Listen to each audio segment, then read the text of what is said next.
કે નહીં રૂકમણી, નહીં રાધા કે નહીં રૂકમણી, મારે તો તારી મીરા થવું છે.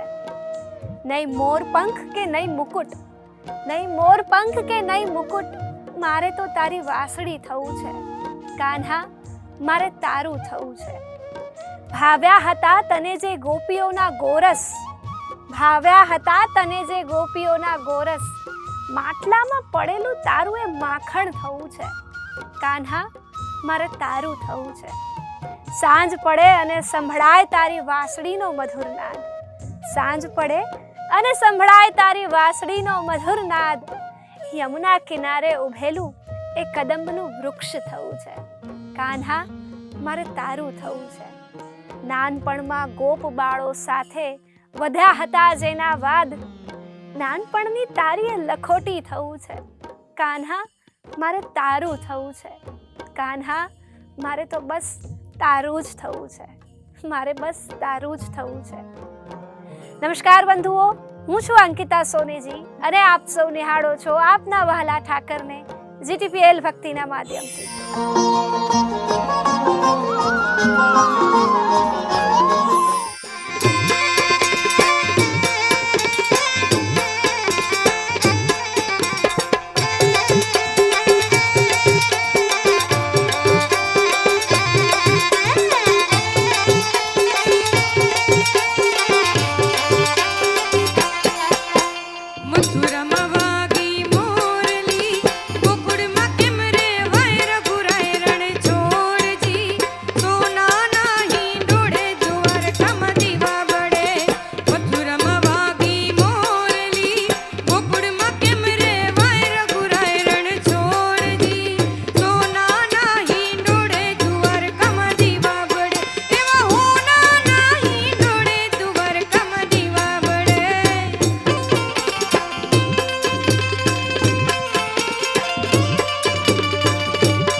જ્યારે પગમાં વાગે છે ને, દુઃખ અને વેદનાઓના કાંટા જ્યારે પગમાં વાગે છે, અને તો પણ તમે હસતા મુખે એને સ્વીકાર કરીને ચાલતા જાઓ છો, આગળ વધો છો, ત્યારે સમજી લેજો કે કૃષ્ણને પણ કૃષ્ણ થવામાં કેટલો સંઘર્ષ કરવો પડ્યો હશે. કૃષ્ણ થવું પણ સહેલું નથી. કૃષ્ણ થવું એટલે પણ સહેલું નથી કે ભગવાન હોવા છતાં પણ માતા પિતાના પ્રેમ માટે જે આતુર રહ્યા છે, ભગવાન હોવા છતાં પણ વહાલી રાધિકાને છોડીને રૂકમણી સાથે લગ્ન કર્યા છે, ભગવાન હોવા છતાં પણ એમનામાં સામર્થ્ય હતું કે મહાભારતનું એ ભીષણ યુદ્ધ 1 સેકન્ડમાં જ ખતમ કરી નાખે, પણ નહીં, એમને ના કર્યું. કારણ શું? એમને શીખવાડવાનું હતું બધાને શું કરવું અને શું ના કરવું. આખા વિશ્વને ભગવદ્ ગીતાનું જ્ઞાન આપવાનું હતું. કૃષ્ણ થવું સહેલું નથી. બંધુઓ, આપ સૌ આવી જ રીતના આપના વહાલા ઠાકરને GTPL ભક્તિના માધ્યમથી નિહાળતા રહેજો. હાલ રજા આપશો. જય શ્રી કૃષ્ણ.